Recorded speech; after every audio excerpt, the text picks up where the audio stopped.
Good evening, everyone. My name is Lamin Jai. This is News Review. Thank you for being there. Coming up for you on the show today, People's Alliance Party have held a press conference accusing the Independent Electoral Commission of treating the party unfairly in terms of getting registered. We have a report for you on that, but the EU Techie Fee/GIZ project has finally officially ended in the Gambia. We have a report for you on that today. My guest will be Ahmad Gitteh. He will be my guest today. Before we get into the show proper, we will first look at what the newspapers are reporting on today. And I'll begin with the Standard newspaper. Their lead story is saying ex-UTG VC, that's Vice Chancellor, sues government for $155,000 for breach of contract, saying the former Vice Chancellor of the University of the Gambia has instituted a civil suit against the Gambia government before the High Court in Banjul. The Pakistani-born academician Professor Fakir Muhammad Anjum is claiming the sum of $155,000 for breach of contract and damages, unpaid arrears, among others. According to reliable judicial sources, though the case has been assigned to Justice M. Bakre of the High Court, Banjul Annex, no date has been given for hearing. Also, APRC man mistaken for General Sol Baji speaks. One Sol Baji, a supporter of the rival faction of APRC, who recently released an audio to condemn the APRC-NPP alliance, has clarified that he is not the fugitive former Army General Sol Baji, as many people believed. I am not Sol Baji, I am Sol Baji from Sanyang village, and I want to apologize for any inconvenience the misapprehension of my voice audio might have caused, Baji said in an audio released yesterday. The widely shared WhatsApp audio was believed to be recorded by the exiled former State Guards commander and former close aide of former President Yahya Jammeh. In the audio, Mr. Baji was heard criticizing the APRC executive's decision to form an alliance with the National People's Party. So that audio was very much circulated, was widely circulated, saying it was General Sol Baji. On the whole, that is another Sol Baji. This one is from Sanyang. He's the one who released this audio. Alleged cocaine dealer arrested. The Drug Law Enforcement Agency has announced the arrest of one Modu Sedi, 58 years old, over cocaine-related matters. The DLEAG further alleged that Mr. Sedi, who was arrested on Friday, 8th October 2021, with 21 wraps of suspected cocaine in Banjul, is a notorious cocaine dealer. Away from the Standard, let's see what the Point is reporting on today. SFL vows to implement full TRRC recommendations if elected. Esam Baifal, former lead counsel at the Truth, Reconciliation and Reparations Commission, and now independent aspirant candidate for the December 4th presidential election, has vowed to implement the entire report of the TRRC if he wins the forthcoming presidential election. Now with that, for the newspapers, let's take a short break and we'll be right back.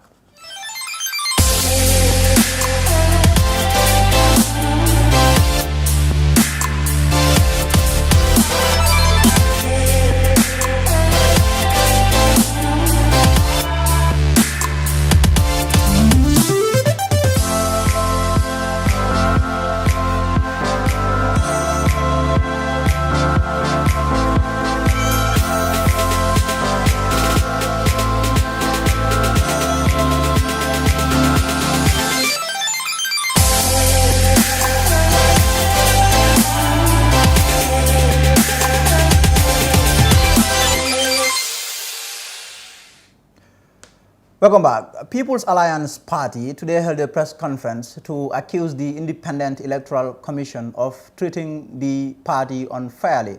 While the party is winning regarding the IEC, they are saying that the IEC is not treating them fairly in terms of getting their party registered. More in this report. Officials of the yet-to-be-registered party held a news conference regarding the state of the registration of the party. Party chiefs are complaining that the IEC is not treating the party fairly. There are some people within our party. In fact, we have members, people who are interested in being members, more than 20,000. Some of them were really discouraged. There were so many things that were said, but after cooler heads prevailed. And part of the things that were said was that the IEC was doing it deliberately because they were being influenced.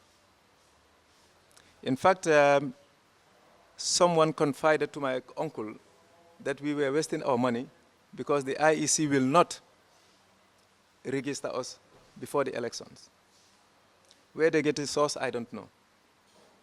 And then somebody else also told us a similar thing, that our registration will be completed at the 11th hour, that is the last minute, just before the nominations, or it will not happen until after the elections.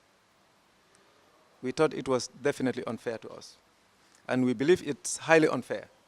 People's Alliance Party officials say they have fulfilled what the IEC asked the party to do, to collect 10,000 signatures from Gambians with the new voters card. We engaged them about our interest to set up a political party. We were asked to write to them. We wrote.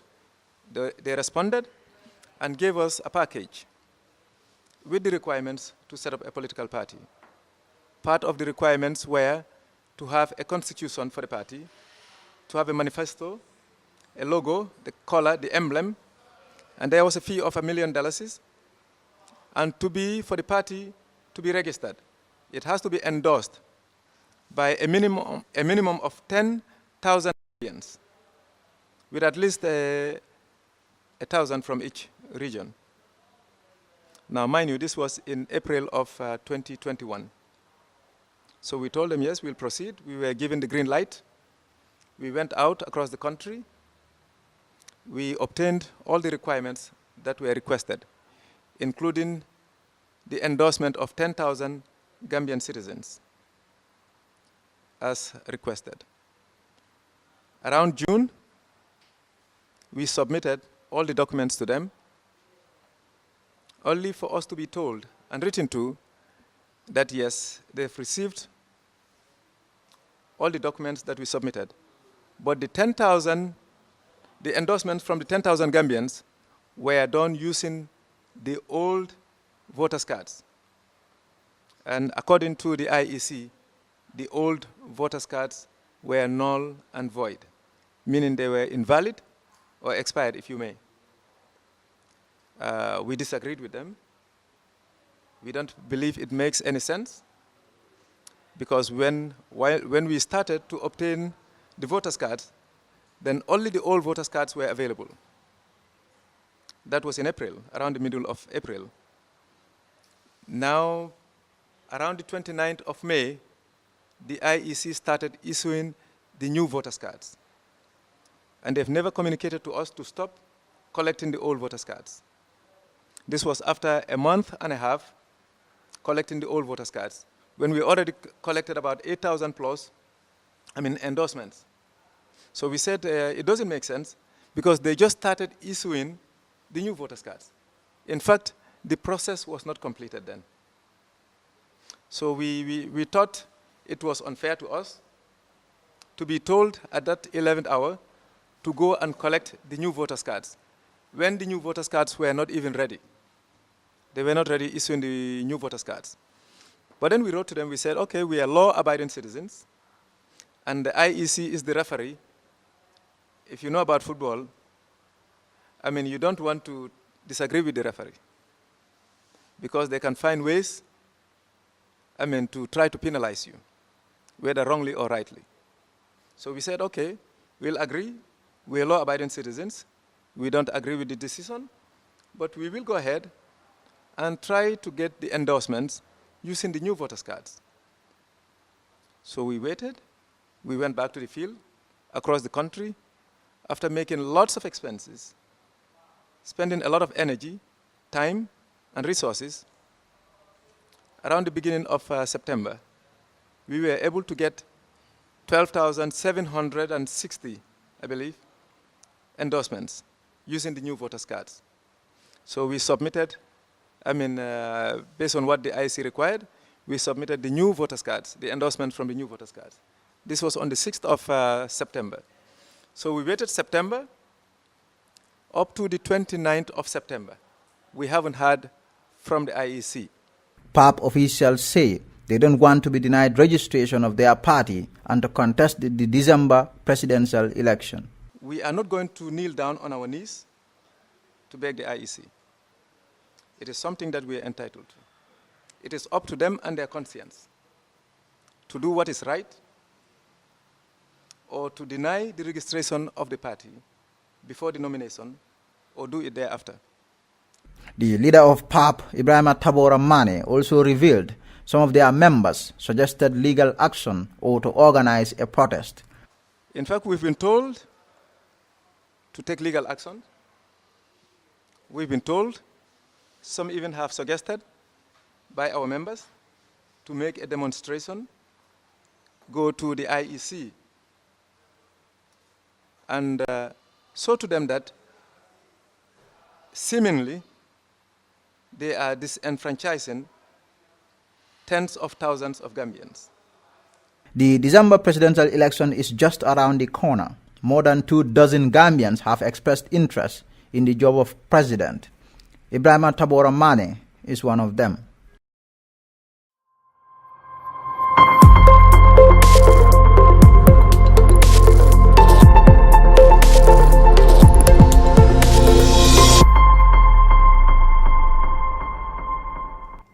Welcome back. I'm now joined by Ahmad Gitteh, National People's Party member. He's my guest today. Mandingo, thank you for coming. Actually, he's my nephew. You're very welcome. Thank you very much for having me. You've escaped from your base in Canada and returned to the country. I think at the latter part of the president's Meet the People's tour. Yes. But I understand you've been engaged in a lot of grassroots politics. What have you seen? Is NPP winning? We're winning and winning very big. You know, I love having first-hand information. As you've rightly said, I got here on the 16th of September, and I wasn't able to actually join the tour of the provinces. I went to meet the president in Janjambure. We've had some exchange of ideas, and I've asked him about some things regarding the earlier part of the tour. And I came back to Combo, where I was born and raised. And I started the ball rolling, and I am very, very impressed. Of course, we have to be realistic.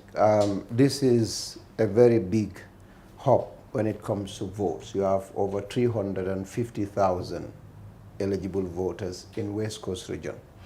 And traditionally, having 360,000 votes would only be for a winner. No runner of ever made that amount, even on the Jame. So a lot of concentration is needed in this area.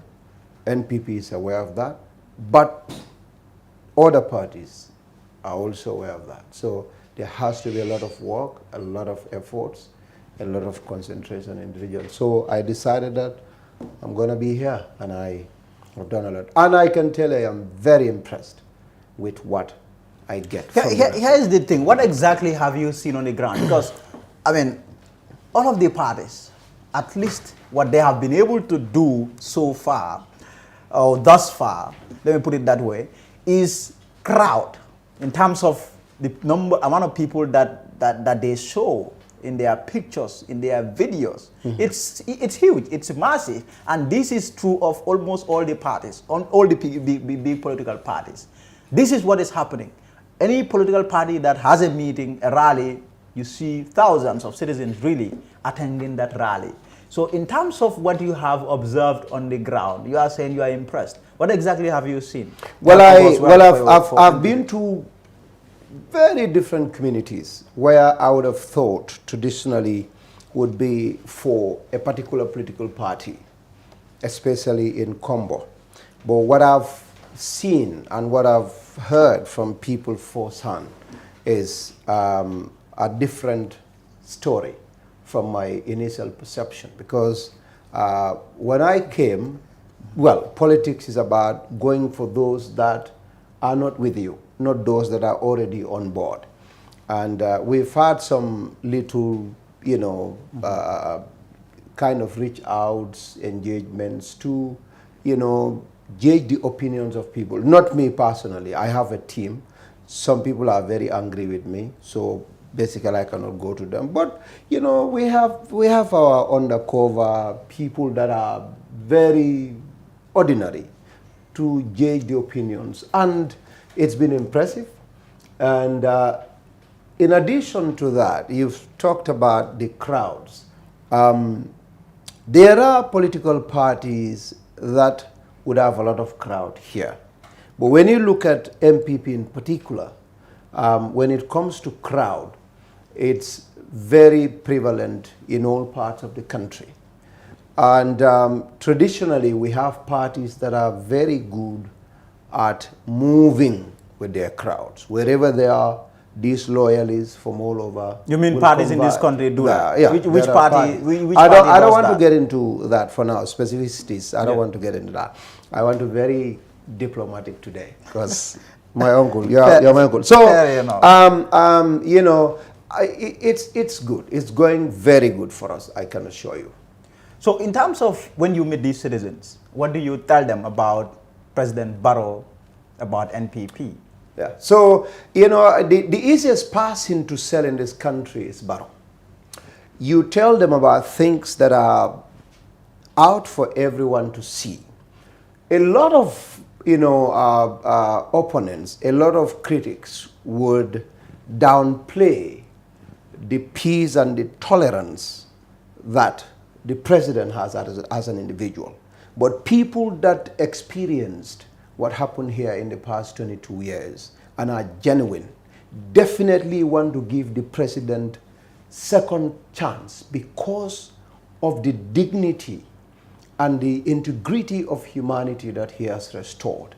People will listen to radios, they will not talk. They watch online videos of people that are opposed to the president. And they would hear very foul and very uncultured and un-Gambian languages, you know, directed to the person of the president. And in return, there wouldn't be any reaction from the presidency. And that is not natural in this country for the past 22 years. So people felt if you have somebody that is this patient enough against those that are unnecessarily insulting and raining every kind of insult against him, he is actually a man at this point in time that Gambia needs. And talk about infrastructure. You know, I've heard people say or downplay the impact of infrastructural development in the Upper River region. Well, go and ask a genuine man who is in his 50s or 40s or even 30s from Basse or URR or even CRR. Those that knew how the communication or transportation system was back in URR against how it is today. The impact and the benefit that the roads and the bridges brought to those people, they would tell you, if President Adama Barrow can do this for us, we believe he can do it for the other parts of our country.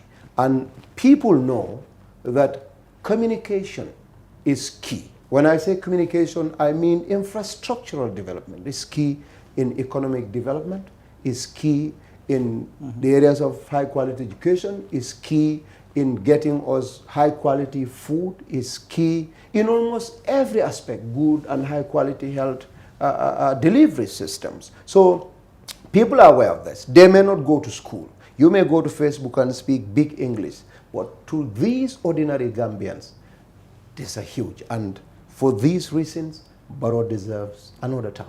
And I can tell you historically too, no president, and don't even get Barrow out, would, you know, be voted out of office just for one term. That historically has never happened in this country. Presidents have been very, very famous, and they continue to be beyond a decade of their presidency in this country. And Barrow is not going to be an exception. And I think those that are adversaries, especially the main opposition party, when I mention them, they say, "Why do you mention me?" Of course, they are the opponents, Yes. not enemies, but they are the opponents, Yes. and that's normal. You know, we have to accept those. You are in Canada, the liberals would always say the conservatives will not do it because they are the problems. They are the biggest opponents. Yes. In the US, it's not only two political parties that exist. There are other parties there. Yes. But Democrats will never talk about the other parties, the Tea Party. They always about Republicans. Republicans will never talk about the smaller parties. They talk about the Democrats. So here, UDP is a force to reckon with, and I accept that. Yeah. So when I say I'm talking about them, their current countrywide tour is a big failure. Traditional, we will get to yeah. So when you look at that, I'm telling yes. you why Yes. what the observations I've made. That's what I'm telling you. Yeah. The traditional UDP tours are usually a hard crackers for the incumbent. This time around, I feel pity for the old man because I don't see any smiles on his face. Disappointment upon disappointment. That's what I see when it comes to crowds. Yet UDP people are impressed. You know, this is the thing with reality. People see it differently. Exactly. People see it. You are saying that disappointment upon disappointment, Dabo isn't happy in terms of. I would think he is not happy. But UDP people do not see it that way. Well, you know, they are quite impressed with what they have shown, even including Dabo today. Yesterday he was speaking in Janjambure, and he said that the amount of people that he has seen in Janjambure yesterday, that has never happened throughout.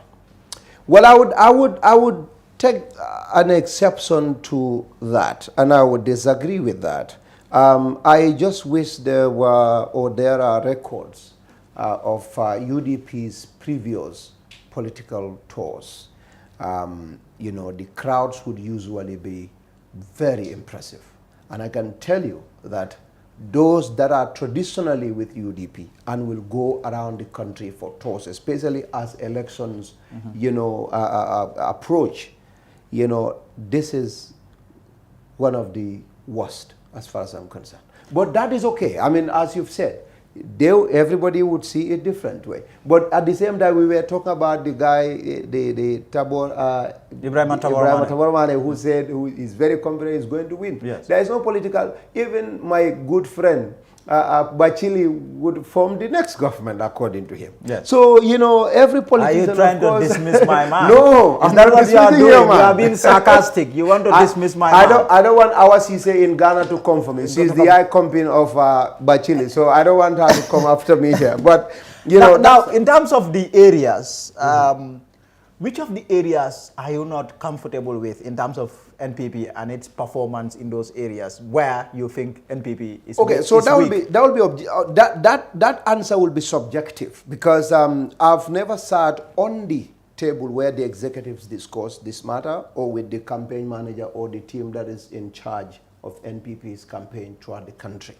But from my own personal observation, if there'll be any place that we need to put a lot of effort in, it's going to be Combo. We are comfortable, but it's very difficult to predict how Combo is going to yes, look like. It's traditionally not easy because this is where the ruling party in history would have the largest amount of votes. But this is also where the opposition party would have the largest amount of votes. So it's always, I mean, the largest for all. Now that a lot of other smaller parties are in the fray, and a lot of them are concentrating in Combo. We were talking about spoilers. Dr. Cisse is from Brikama. He has friends. And Gambia... Just recently, Ibrahim Jame over the weekend. Yes. And they are also impressed by the crowd. He is from... he is also from Brikama. Yes. And then you have Lamin Bojang from Brufu. You have Esa Fall. Esa Fall from Banjul. So these are all from Combo. And of course, Esa is putting a lot of efforts in West Coast, particularly Combo. So when you look at that, you know, of course, no matter how comfortable you are, because traditionally we have a lot of people that have this belief that we are with Mansa, and that is very normal with Gambians. But you don't want to take that for granted because you have younger generation coming up. Those that went to university, those that went to colleges, and we are cognizant of that. So if there'll be any place that we would say not necessarily not comfortable with, but a lot of attention is needed and a lot of focus is supposed to be placed in that place. As far as you know, do you know at all whether you have any strategy at the level of your party in dealing with these spoilers? Look, for example, if you have SRFAL who can come and, let's say, grab 50,000, you have Ablai Jammeh, 50,000, you have Dr. Ismail Assise, grab 50,000, that can cause a problem for your party. Do you have a strategy at all in dealing with that? Again, okay, so my party sits, when it comes to campaign strategy for 2021, I know they've put it together, but the executive is sitting proper on Friday, this coming Friday, to finalize and set up everything, you know, and set the ball rolling.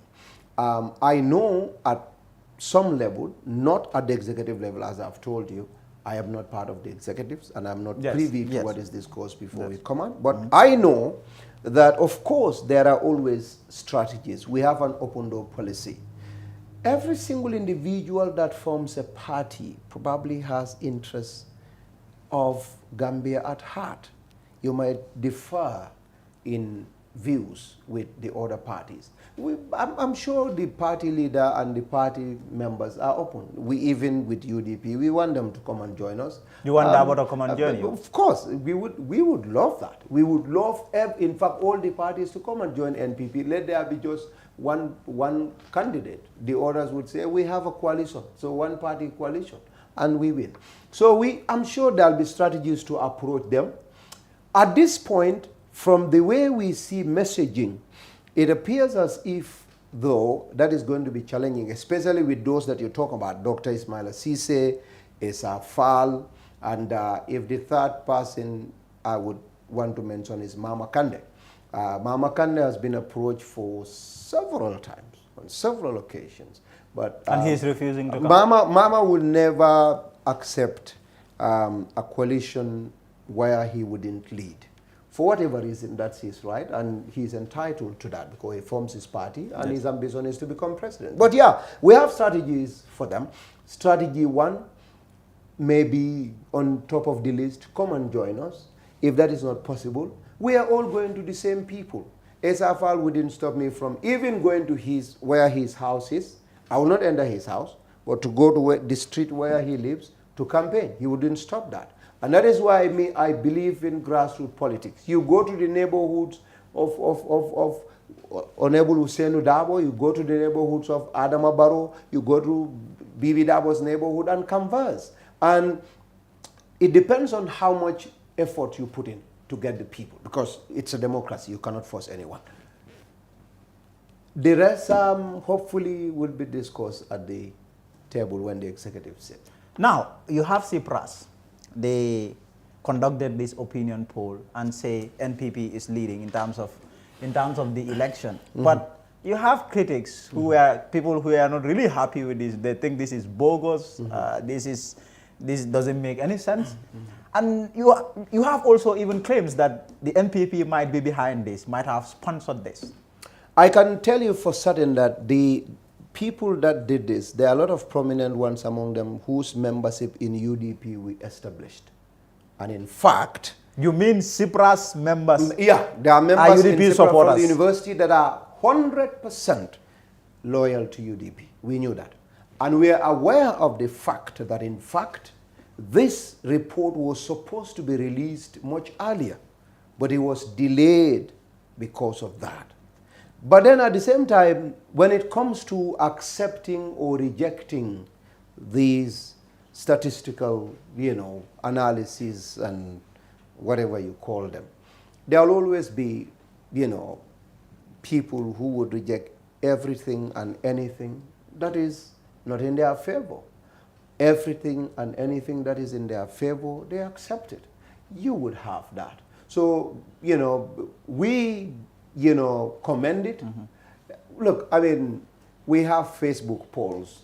that people would do. I mean, how many people want to vote for UDP, APRC? And UDP will win. And they will win. All and the they time. will take that to be... All the time. Yeah, and they will take that to be very credible. I've seen... I don't participate usually, but I laugh a lot and enjoy it. Yes. Some people will just be so happy about that, and they will be arguing that that is the reality on the ground. Yes. So if same people rejected this, we expected that. But we are not, you know, complacent. And we're not going to be complacent. This is a poll.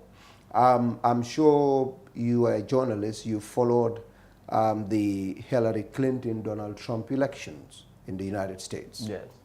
And some of the most powerful and most efficient pollsters projected Hillary Clinton to be the winner of 2016, you know, American election. I followed that. And it turned out to be a disaster for them. Yes, So we are not relying on these pollsters. We believe that Gambians will vote on the 4th of December, and we believe that human minds are very complex. They can support you today, and on the day of the polls, they just reject you for one or two reasons. We're very careful. We're very cautious with what we do, with our utterances, with our strategies, and we believe until today, we are going to work much harder than ever before, because you have the confidence, but nobody controls anyone.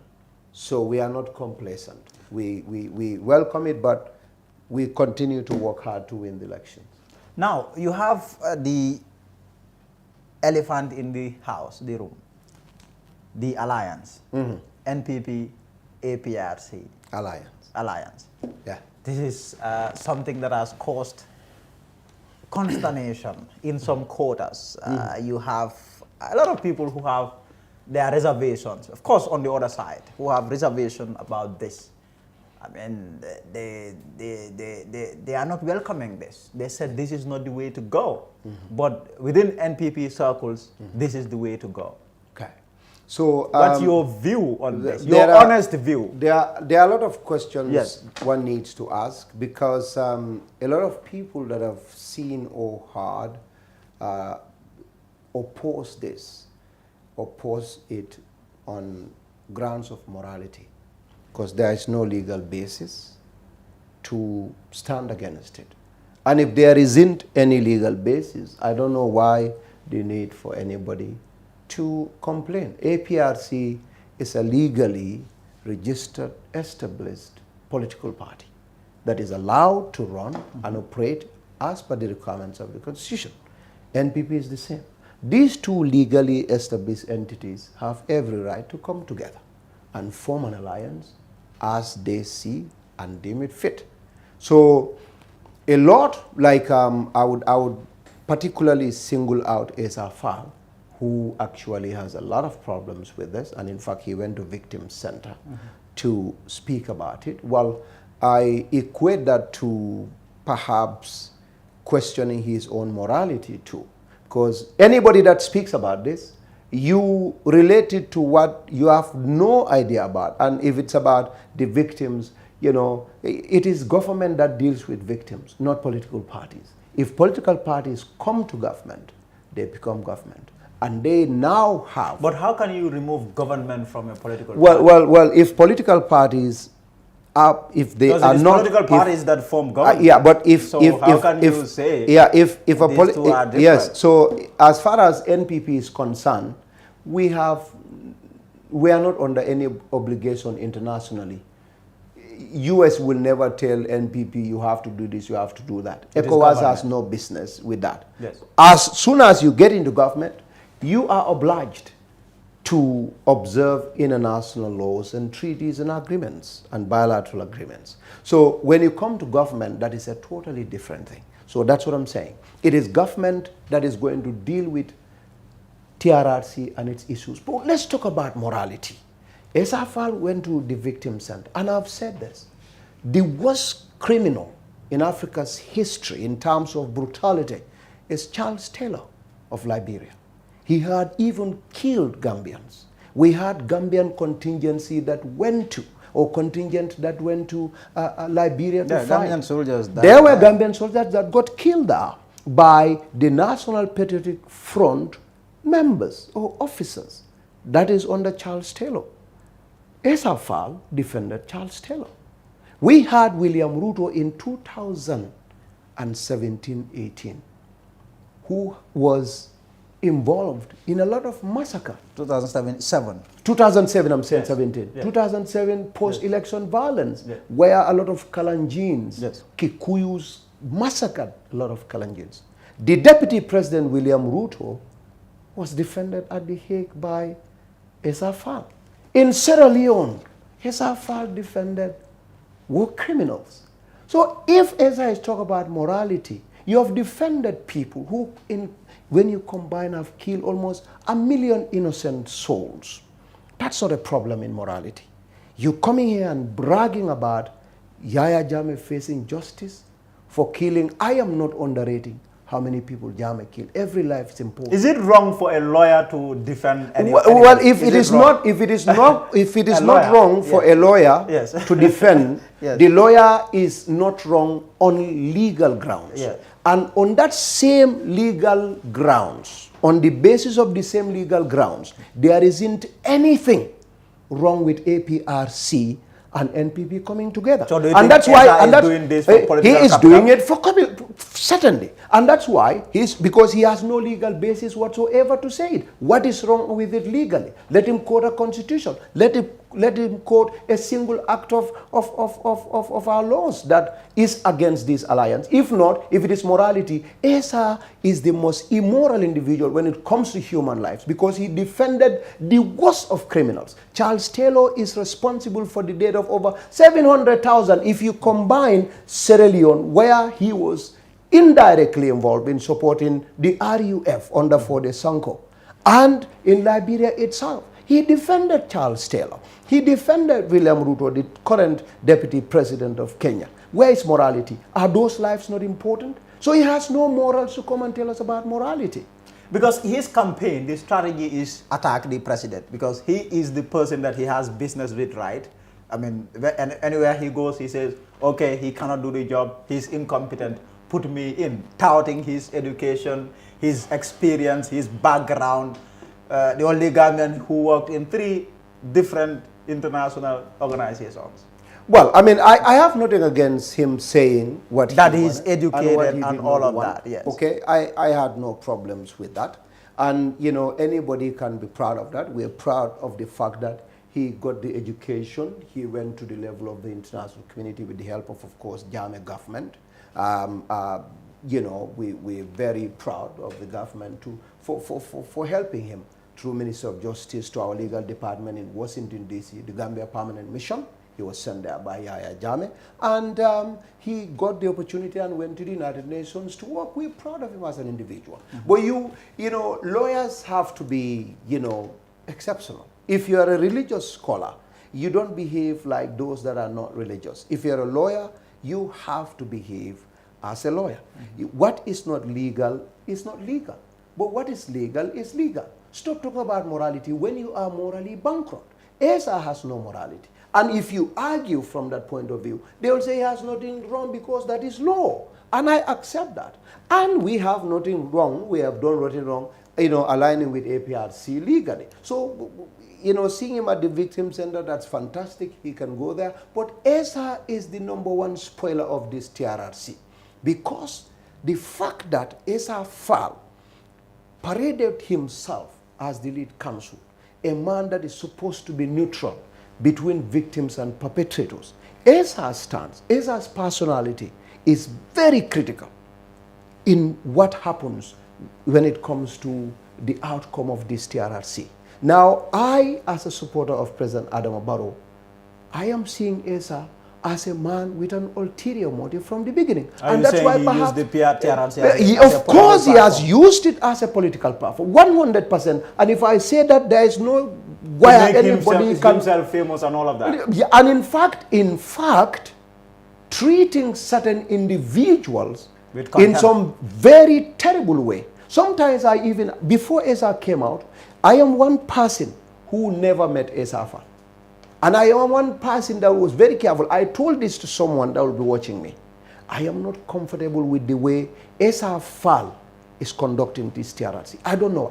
Wallahi alladhi khalaq. But Esa says he has done a good That job. is what Esa would. And the majority of Gambians believe. Majority of Gambians. Yes. Majority. That is what he says. That is what Esa says. There are a lot of people who have.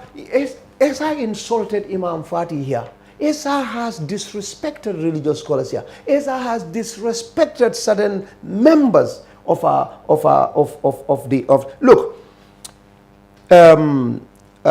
we have some lawyers here who went to TRRC that helped Jammeh a great deal.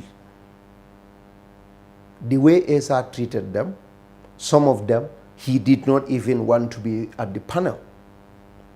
If the Esa we knew would always go for the big fishes.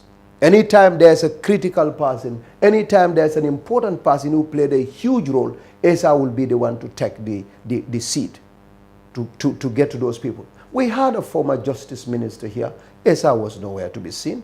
We had a very, very powerful person here who helped drafted 6 decrees and gave some very powerful guidance to the junta, Yahya Jammeh and his men, without whose support. Laid the foundation, if you like. Yeah, without those, laid the foundation. Where was Esa? He ran away to Dakar.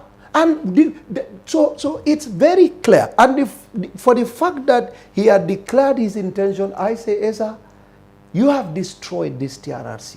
And it's a big, big issue. Esa should not have tried it. 26 years. But Esa and Baba Galle, they have messed up this TRRC. I have trust in President Adama Barrow, and I have 100% trust in his Justice Minister, Dauda Jallow, who is very professional. He's a man of high standards, a man of integrity and high moral standards. And I'm sure when this TRRC matter comes in, they are going to look at it very carefully at the executive level and implement, in my own opinion, what is practical, what is possible. And what is not. Well, I also trust in Justice Minister Jallow. I have been trained by him a number of times regarding some of the laws as a media practitioner. He's a professional, really. Yes. But in terms of, you've said a lot about Esa and his campaign. I was just responding to the thing he said at the Victim Center. Other than that, the Victim Center. Yeah. But then also, let's talk about one thing that has also really caused anger. Yeah. Especially among the victim community. I've seen a lot of victims who have expressed disgust at the decision by the president to visit former President Jammeh's family. What's your view on that? Okay, so I've seen a lot of people that spoke about those stuff. I can tell you for certain that those that were visited in Kanilai were equally victims.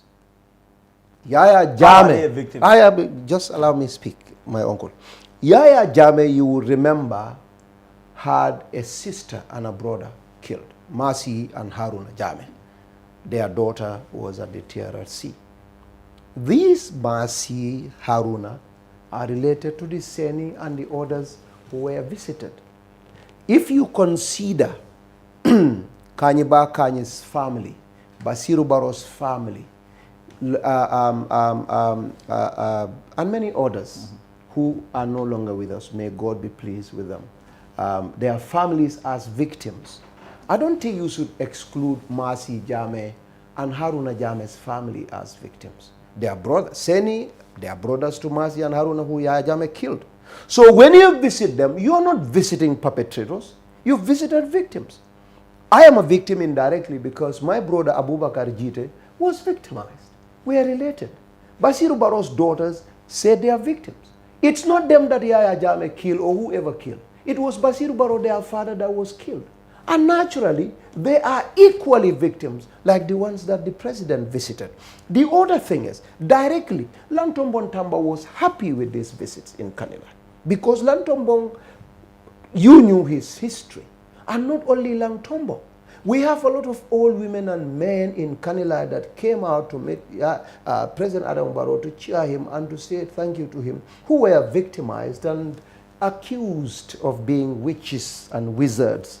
And Jammeh forcefully made them drink concoctions. Some of their relatives died. One thing that we need to understand is it's perhaps just 40% of alleged victims of Jammeh that came to TRRC. The number of Gambians that, especially through witchcraft, that Yahya Jammeh had issues with was a lot. Whole villages in Kanilai, whole settlements, everybody will go and sleep in the bush. Hundreds of old women and men were forced to drink concoctions, and a lot of them died. But because of the kind of culture, particularly the Jola community has, is that they don't throw their people, and they forgive very good. Like Lantom Bontamba would be very happy for Yahya Jammeh to come back. With all that Yahya Jammeh did to him, he had forgiven. We had a lot of officers that were Jolas. I'm not trying to be tribal here, but they forgave Yahya Jammeh. They refused to come to TRRC. They tried to go after them in Fonyi. They said they are not interested. They have forgiven Jammeh. That is Jola culture. But a lot of them are victimized through this witchcraft. They didn't come to TRRC. If Barrow goes to those people in the village to say, we want to reconcile, he is not gone there to make the victims angry. And the other thing that we need to understand is that a lot of people would say this.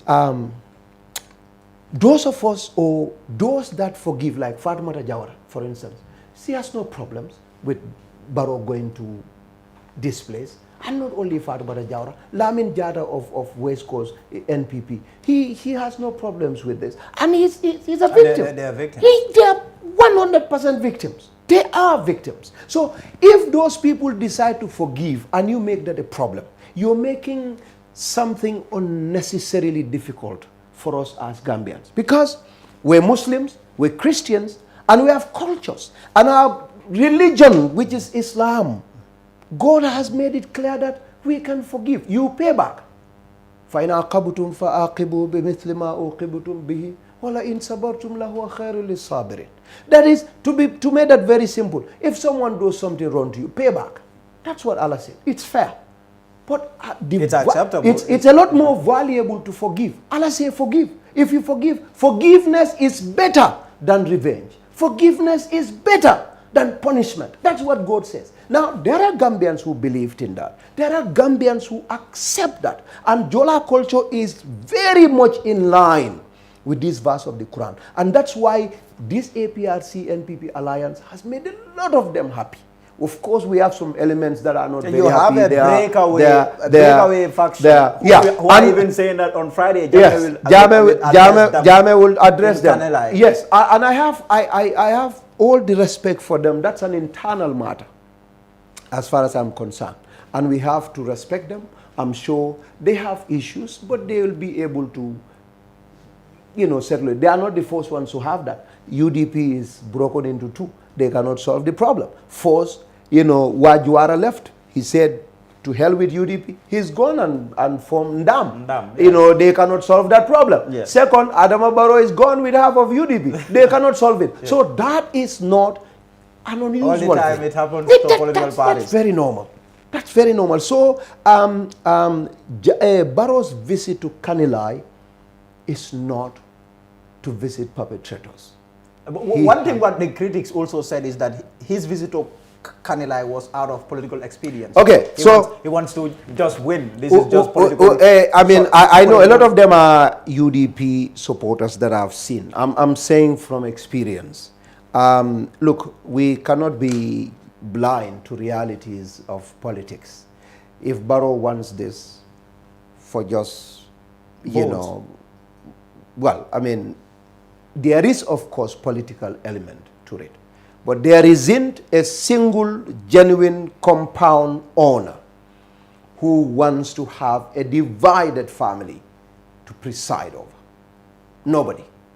No matter how much the other side is wrong, every president, every commissioner, every district chief, every alcalo, every family head will want to preside over a united family. Not And a Barrow is no divided one. exception. Yeah, because it's not in your interest. It has security implications, it has development implications, it has every implication. And that is the intention of every leader. Of course, there is an element of politics. Barrow is a politician. It is politics that brought him to where he is. And it is politics that is going to keep him there. If he leaves, he is okay from politics. Every day, Barrow's life is politics. That is the reality. But unity is what took Barrow to Kanilai. And I agree there's a political element to it, but it's not 100% political. Unity, Barrow needs Gambians united to peacefully go to sleep. Because if you have an angry member of society, you don't know what they are capable of doing. They can rebel, they can overthrow you, they can assassinate you, they can do anything. Or they can fight each other like they were very hostile to Ibrahim Adiba. That's not the kind of thing we want. Barrow's going there at least might stop because he asked us to unite and forgive. Lawyer Dabo would want to go there tomorrow because there are votes in Kanilai. So to say that, okay, what did Ibrahim Adiba and others go there for? Because it's Yajame's village. What did they go there for? They went there to monitor the registration. Well, I mean, again, the registration exercise there. You know, I mean, and to say, you guys are not Gambians. You are not going to get registered here. What kind of registration? It is the responsibility of IEC to monitor. Look, people have sent agents to their different polling stations. Call them and ask them what's happening. They went there for things that are not okay. But the important thing though here is, I wouldn't want to see lawyer Usenu Dabo, Ibrahim Adiba going to Kanilai and be treated that way. More so President Adama Barrow, who is the leader of the country. No matter how much we have divergence in our opinions, President Barrow wants to preside over a country where people will disagree but be united and love each other. That is what is going to create a good image of our country from outside. And that also helps Barrow to become a prouder president. Now, here is the dilemma. While that is actually the way to go, a good thing to have a united country, because unity is the only way that can trigger development and all of that. But yet you have a section of your family who call themselves the victims and who are, in fact, victims who say, no, we don't want this yet. What we want you to give us first is justice. But, give us justice first before we can reconcile. That is a How do you deal with that? That is a very, very confusing statement from a layman's point of view. I'm not a legal-minded person. If you want me to give you justice before reconciliation, what are you trying to tell me?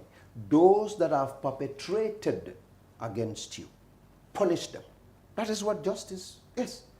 Punish them before we can come together and say, okay, now I have forgiven you. If you steal my $500 seed, and I want reconciliation, I want forgiveness, but I want my 500 back. If I give you 500, what else do you want? What else do you want? That is what I owe you. I've given you 500, so what do you want? If you victimize somebody and the person is compensated, that is what is supposed to happen. He owes you nothing again. If somebody do you realize victimizing some people requires sending some people away? No, sending them to jail. I am not finished. Let me go ahead with this. Yes. Now, we can have justice, but the justice that a lot of us want, and again, it's unfortunate that everything in this country and anything in this country has become politicized. The victims are divided along political lines. And whatever they can advance to make their entity popular with Gambians, they will do. Otherwise, it is very clear from TRRC's provisions that people who came out to say, I was there when Basiru Barrow was executed, I was there when Masi Jame was killed, I shot Haruna Jame on the head, you cannot use their materials as evidence in the court of law. That is a TRRC provision. If you want to take the gentleman, the junglers, each of those individuals to court, you cannot use the materials that they have divulged at TRRC. The law says, no, you cannot. That cannot serve as evidence. How do you prosecute them if they say we've not done it? What evidence do you have to say they have killed them? Which witnesses were there? That is a question you need to ask. A lot of these, confessions that were made voluntarily with incentives that we are not going to use this evidence against you in the court of law. Now, take the junglers to court. I think you are confusing the section that you are talking about. It is talking about them. You cannot use it against them. That's what I'm saying. But you can use it against others. Now, which orders? That because you say justice before reconciliation. Who do you bring to justice? They want Jammeh. In fact, there is a whole campaign dubbed Jammeh to justice. If they want Jammeh to face justice, they want all the people who perpetrators. That's what I'm saying. Now, that's what I'm saying. When I say this, I am talking about everybody, including Yahya Jammeh. Yahya Jammeh, there was no mention anywhere that Jammeh in person shot and killed a single individual. I've not heard that from TRRC. It might happen. Even November 11, when he was a soldier, he was not the one that participated. Sana Sabali made it clear. Edward Singati made it very clear. Now you cannot use those evidence against Sana Sabali in the court of law. Now you want to use people against Yahya Jammeh. Those are some of the things you do. But if you want to do that, you now have to be friendly to some of the perpetrators now. And the victims, supposed victims you talk about, are not ready to listen to that. And that is a point that they need to know. You want Jammeh to justice? Some of the people that shot your people, the ones that killed, executed them, the ones that slaughtered your people, the ones that triggered the weapons, are supposed to be your friends. Because they are the ones you can appeal to say, be witnesses for us. Please come, you are a witness. They can then use those people against Jammeh. But there is no sign anywhere that any of these victims whose families were killed, whose families were executed, are showing. They are not showing anybody that killed anybody must face justice. And the other problem is there are people who got killed that would be very difficult to give them justice, especially those that participated in coup d'etat. It's very, very difficult. Because coup d'etat in itself is the biggest crime in the country. There is no crime. But you cannot extrajudicially execute them. That is very unacceptable. They have to face justice. They have to face justice, and you do what the law says. Now, just give me. You have to let me finish, because the problem that we have I just want to fact check you there. I mean, of course, you should not extrajudicially kill them. Yes. But there are a lot of them that would even disagree. And you have to listen to this very attentively. What people say at TRRC cannot be used against them. Let's say Sana Sabali, you want to take him to court, for example. Sana spoke at TRRC. That is null and void. When you take Sana to court, Sana can say there was an exchange of fire, like Yahya Jammeh did in a video earlier. It was during an exchange of fire that Basiru got killed. May his soul rest in peace. Dotfal got killed. Nyancho got killed. What evidence do you have to say that's not true? All of us are not there. We know they were shot and you could see the bullet. Some dead bodies you could not see. And it's toughest in today's justice system to even convict somebody without having to properly and forensically examine the dead body. If you cannot see the victim, that's not always the case. That is what is also called circumstantial evidence in law. I said it's difficult. I'm not saying it's not possible. All right, okay. So what I'm just trying to do is for us to be careful as to how, generally that's what I'm trying to portray. This is very complex. I'm not a lawyer. And all of us want everybody to have a closure in their case. I feel bad for anybody that got killed. Nobody is supposed to be killed. Nobody is supposed to be executed. But then it has become very difficult. Reconciliation is an important aspect, and reparation. Of course, there are people that you cannot reconcile because not everybody will accept. That is why I said what is practical is going to be implemented. When you look at the histories of TRRCs, yes, South Africa could not implement all of its findings. Ghana, the same thing. Nigeria, the same after the military rule. Sierra Leone, the same. Liberia, the same. Gambia is not going to be an exception. There are a lot of people, it's going to be complex. Now, the feeling in the former president's party, APRC, well, you have APRC now working with the president's party, but the feeling in some APRC, I've even heard some of their leaders say this, the mistrust they have regarding, for example, UDP, some of the is that when UDP takes power, they're coming after them. They're coming, that would be revenge. Yes. This is what they would say. Yes. I've even seen Dabo counter that at one of UDP's most important rallies in Sokoto say that is not true. UDP is not coming to exact revenge on anybody. UDP is going to treat citizens equally. Fairly. Well, so it depends on the person that receives the message. I have been to many communities that are very, very scared of UDP, and perhaps for right reasons. Because like Ahmad was born in this country. I was born in Kombo Basore. They said you were a foreigner. That's Some what people said you were a foreigner. Yeah. So if you are my nephew, I know you are a citizen. If you can, in fact, I was born here. In fact, the man that actually read the adhan in my ears, yes, is in Basore. He's still alive. My father's very good friend.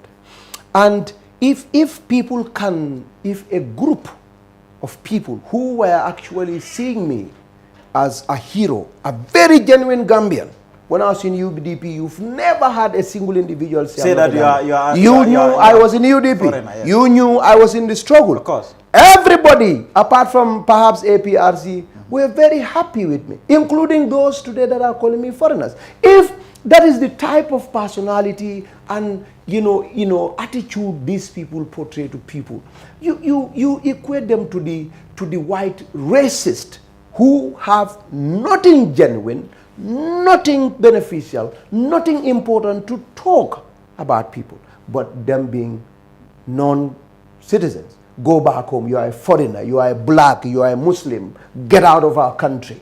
That is the same attitude this particular group, UDP, is trying to portray.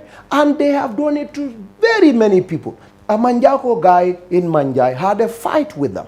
And we saw a video where they accused a Gambian who was very comforted on his motorbike. They stopped him and were even asking him where he got his passport or his documents. Not only the voter's card. They were even interrogating him. They said, we can even lock you up. And that guy is a Sarahule. And his father and his grandfather were born here. But we saw UDP people trying to and he was very calm.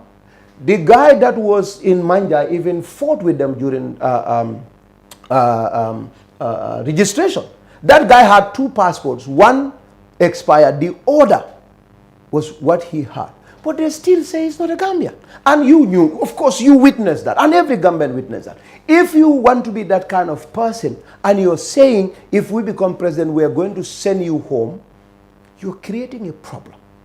And that is a problem that people don't want to see in this country. And a lot of people. And this is not just about any other person. If you disagree with them, even IGP, Ablai Sanya, Ablai Jara, there's a village in Jara that Ablai's grandparents built. His father mentioned it on that village. But UDP people said Ablai is Senegalese. He's from Senegal. I saw that here because Ablai now applied the law that is not in their favor. So if you have that kind of mentality against a people, we have a lot of cases of that type during registration in this country. Not only Ahmad Gitteh coming from Guinea-Bissau or all of that, those nonsense, but genuine people whose grandparents were born here. So people are scared, and for that reason, UDP is not going to make it in this country. No matter how much Dabo says. And in fact, the worst to come true was that Dabo stood on a platform here in Sukuta to tell Gambians that those that are calling us tribalists are people who are doing so because I am a Mandinka. He said it in Wolof. They are accusing our party of tribalism because I'm a Mandinka. They will not have said it. They would not have said it. They wouldn't have mentioned that. They wouldn't have talked about that if I were a Fula. That is a very bad message. That can be interpreted in many different ways.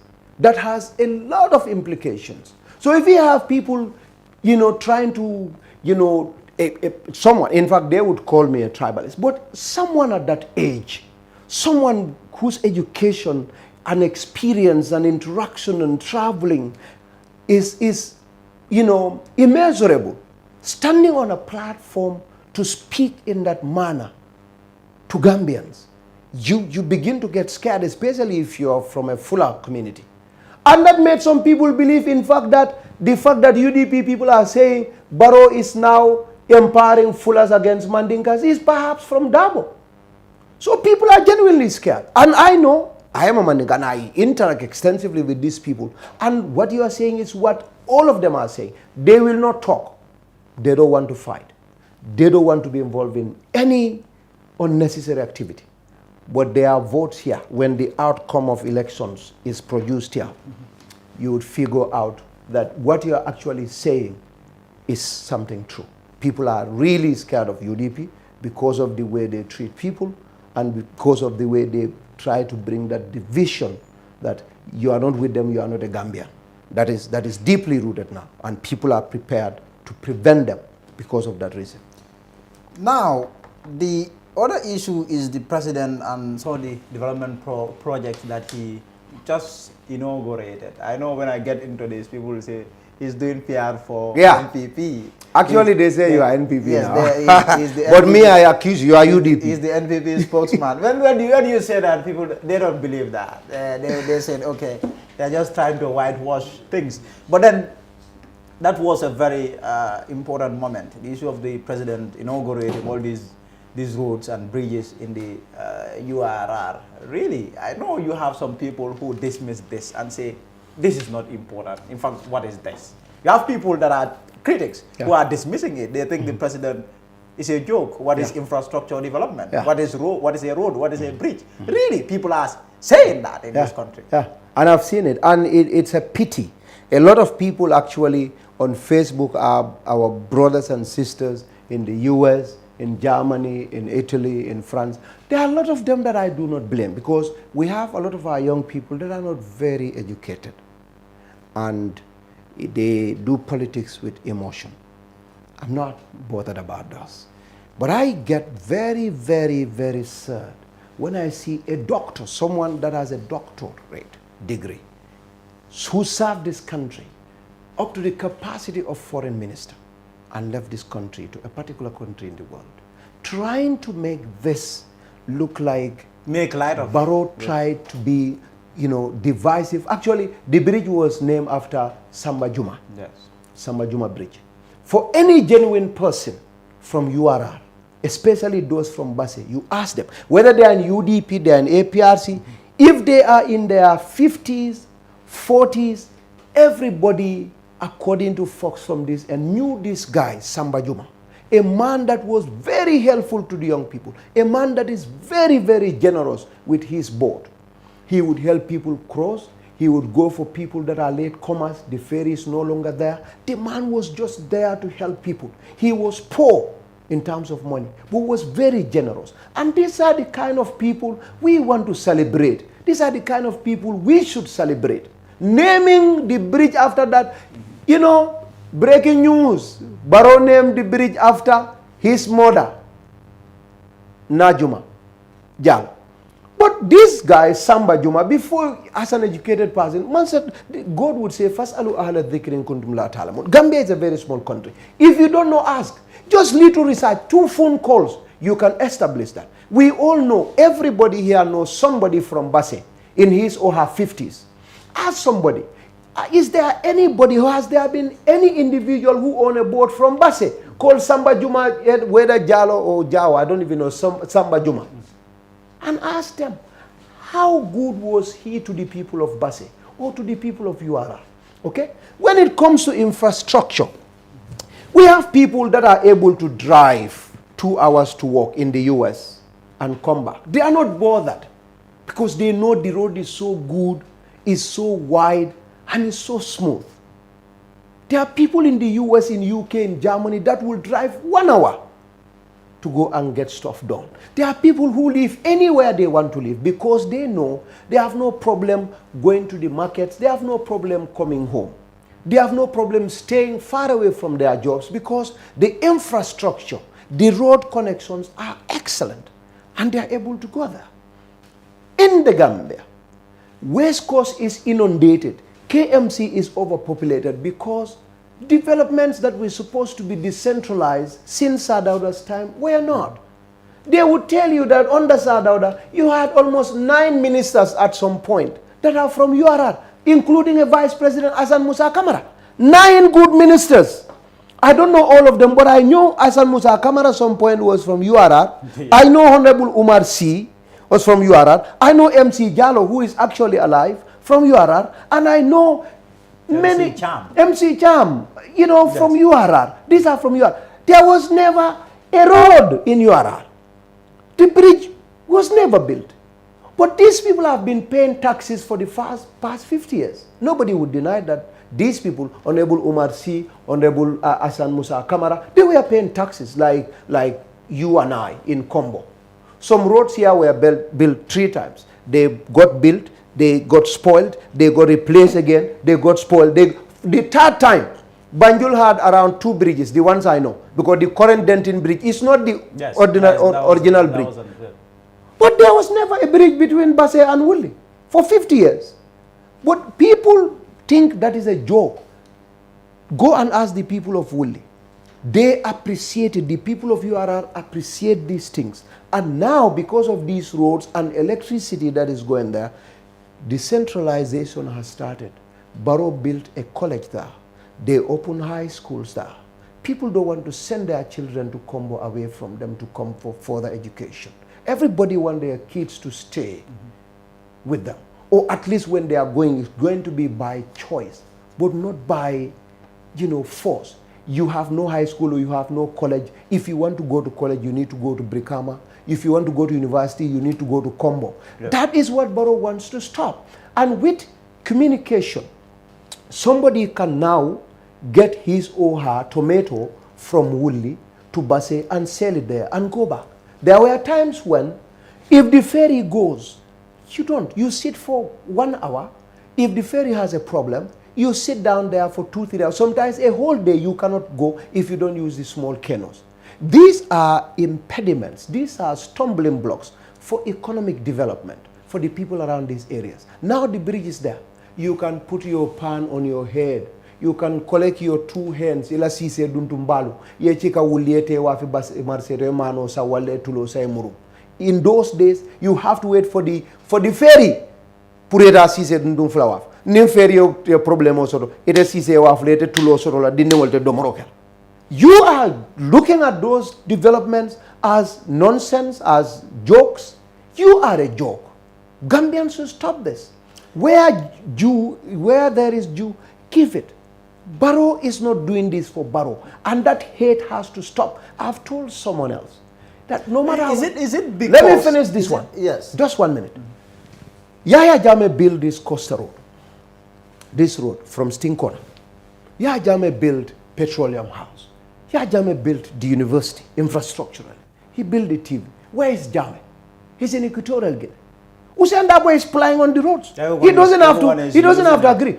We have current, if anybody after President Barrow, if anyone comes, they'll preside over these matters. They are driving on these roads. In fact, UDP is enjoying those roads there in provinces. They are currently in Janjabure, crossing to Basse. So it is a development for the people of URR. And I am so sad that there are people from URR that are looking at this as a joke. And that is sad. When it comes to patriotism. Do you think this is all politics? I mean, politicians, especially opposition politicians, they simply want to criticize, even there isn't any need to criticize. I mean, I would think so, because a road is a road. a lot of women died during labor. A lot because of they men can't cross and to the a other lot side. of, not even only those sides. If you are not able to have a good hospital in Basse, going to Bansang is terrible. What would take you 45 minutes? I don't even know between Bansang and Basse now how long, because I've never been there after the road is built. But what would take you 2 hours now takes you 15 minutes. You can get an ambulance and fly to Bansang Hospital. In those days, you wouldn't even have a good car because people with good cars don't want to ply those roads. So you cannot take a pregnant woman, you pick a motorbike and place a woman in labor to go to Bansang. They die on the way. Some give birth on the way. A snake bites someone. You have to transport the person from Fatoto to Basse or from Basse to Bansang.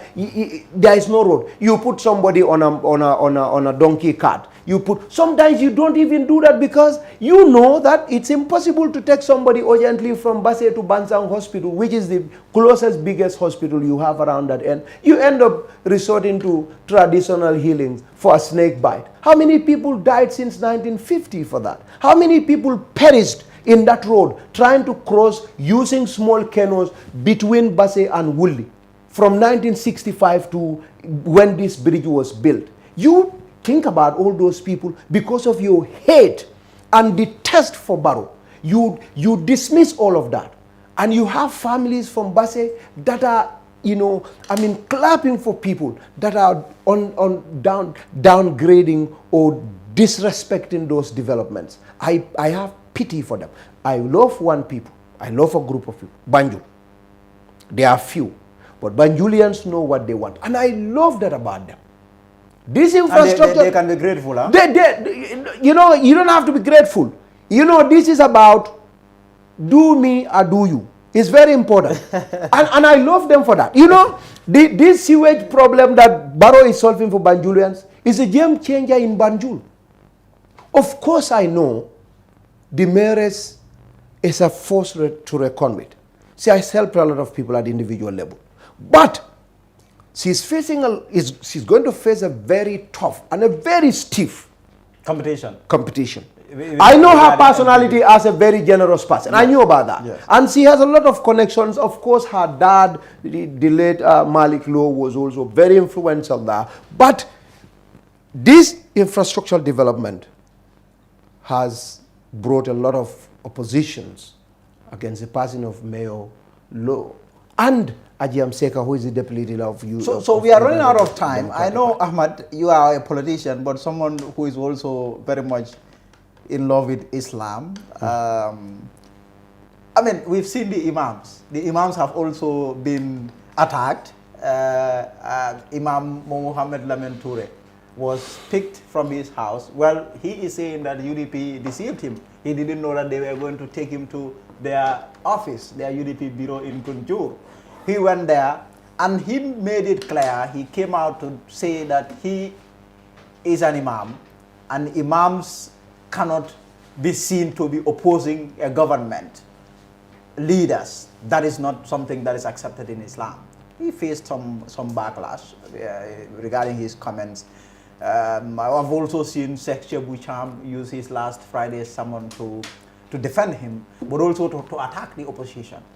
In terms of the imam and how he's been attacked for simply saying that he's never going to be part of anything that has to do with opposition. Well, let's in fact put Islam aside. By law, according to the laws of this country, all are free to associate. All are free to belong anywhere you are politically. I can support you today as my candidate and tomorrow I say I'm not interested in you. There is no law that is against that. Now, frowning at that to a point of insulting is immoral. It's illegal. It's bad. It's very wrong. Forget about religion. Islam o tuje. Madunga nyimfo man nikakauna because mojamal kala madunga lo imam be nyimfo. Hanning ayatuma ko dino tije. Nga dino bondije. Momorondi e nyanto soro nyimbanko kanne puri lafta tarla damento e taraje.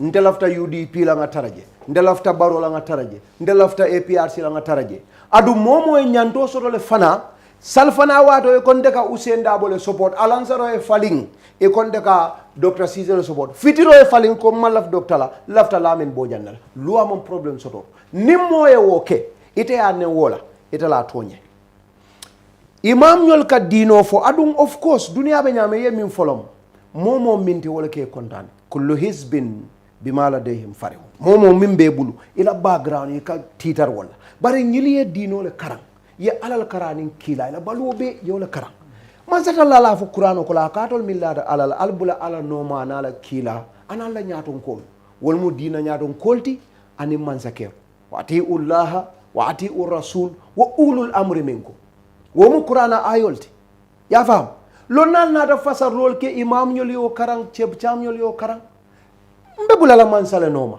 lata walla na bota je alala bondi je bar ale yamarle pour nga bula man sal noma ya fam follow itata ya record ima fay wo ma nyankela ilata momin ne ya bunya afay ñe record le muna ne ka record yi ka fay sal ndenga problem follow min soto Usain Dabo le Lamin Touré disrespect atele bunya baliya itandala nga fa dum ba sen kan na kote ni Usain Dabo wulita anata kitile kabra anata kiti atata almamo ya kiti almamo wo mu dindine Lamin Touré o karandile karandi kiti almamo atata wo yala atata konto ning ayatuma ko ye imam Touré bunya imam disrespect imam bunya baliya itandala Usain Dabo tonya itata pour ka futa imam lema weda political o fenno tayta taraya ni ma taraya tayeta atara jamen kon ayabe wolto bari ya cika ya samba la biroto atata diamuta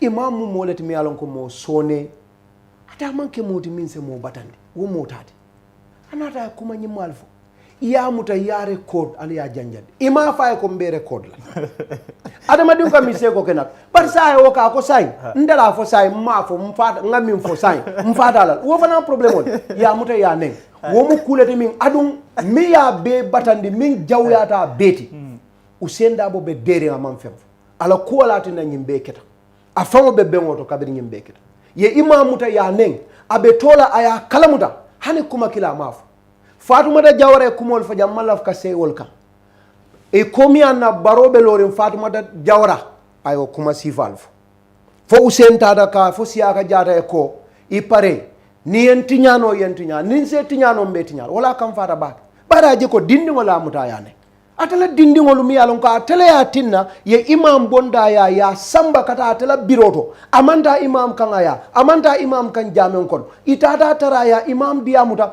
imam ye min fo ay abota ka kon takel hadiso ko kullu bin adamun khata every human being makes mistake sometimes it for katale ni moesi ye nyine lafta min fo adama dial imam is not god, he's not a prophet, amanke prophet hakami hadi kila ka mistake ko sallallahu alaihi wasallam but imam nada he came back to ayemira ko ngam fo maf mol banne na bakar trawle ni usella dindingol be imam nen usenda be deren hanisai wo mu kuleti mi yalon ko wo politiko man jarala akata nyawnya Usenu is a Muslim first before a politician ada bota damento nyimu woli kundalti amamam woli yolti mo bele wolo dobo ke momo alala woli yolti rahimahullah alma ala ne malam alala mo nyimalem woli yolam wallahi ninyin keta dobo ke mo ne nyala abe kumbola momo nyin kuma sifa fo Lamin Touré wallahi abe danko la leje bari wo mamari wala ko yati ne molla dina nyaton ko neng ya doya ya disrespect mi alon ko kila ko i tolleli annabi mol jose al ulama warsatul anbiya ni yenna dina nyaton ko nela silol kan yenna kilale nen ni yenna kila nen yenna alal nen mote alal nen ne kayro so dabo be dering amam fem Ahmad, we've run out of time. Ndemaje ko wo mu kuleti mi alon ko is very bad, and if I were him he should have apologized. And I thank all the imams mini alon ko they stood by Imam Touré. Forget about Islam. He has right to say, I support you right now. The next minute he say, I don't support you. If you insult him on that, you have insulted his freedom of association. And as lawyers at the helm of affairs of UDP, they should be ashamed of themselves to allow their followers, to allow their surrogates to insult somebody for exercising his right as a citizen. That's what I have about Imam's case. Ahmad, thank you for coming. I appreciate it. Thank you very much. Bring me back. Before I will bring you back some other time. Thank you. Not now. It's going to take a long time before I bring you Not back. long. On my show. But then you can wait. you. I have another story. The EU take-a-fee, EU-funded take-a-fee GIZ implemented project officially ended in this country. This was a 3-year project designed to help Gambian youth in terms of life skills, in terms of helping them with capacity, really, to be able to get jobs. That ended today. The official closing ceremony was held at the Sadawda Keraba Jawara Conference Center there in Bijilo. More in this. The EU-funded take-a-fee GIZ project finally formally ends. This 3-year project was designed to empower Gambian youth in various life skills for their development. The Gambia government is happy to be a partner in the project. It has been a very intense period that has seen a nationwide revival of the TVET sector. For the Gambia government, this represents a particularly strategic sector that has yielded and continues to yield significant responses to the burning issues of youth unemployment. We are happy to be here today to celebrate this momentum that has emanated from an extremely fruitful cooperation among us all, a cooperation that has witnessed many strategic milestones, such as the validation of the new TVET policy 2020 to 2030. The government says Gambian youth have benefited greatly from the project. Our youths have greatly benefited from the take-a-fee project. We have seen how the acquisition of technical skills, combined with entrepreneurship training and the provision of much-needed toolkits, constitute a precious formula that not only raises the level of employability of the youths, but also accelerates their entry into the labor market. The take-a-fee program was launched by the EU in 2018 to accelerate youth employment in the Gambia. The EU ambassador to the Gambia, Corrado Pampaloni, insists the project was successful. The program has been particularly successful in aligning itself to the country's major socio-economic priorities. The program has also fostered national ownership, becoming very quickly a vehicle in achieving key objectives of the National Development Plan and the relevant sectoral policies and strategies in education, employment, agriculture, energy, infrastructure development, gender, and above all, youth empowerment. The GIZ regional director thanked the government for allowing GIZ to contribute its modest amount to the development of Gambian youth. On behalf of the German corporation GIZ, I would like first and foremost to express my most heartfelt thanks to the European Union for having entrusted us, GIZ, with the implementation of this ambitious project component. Your Excellency, we are particularly grateful for the delegation's support throughout the implementation and the unique opportunity you have given us to serve the youths of this country. During Tuesday's official closing ceremony, testimonials were given by representatives of implementing partners as well as project beneficiaries. There was also an exhibition of various businesses by the beneficiaries.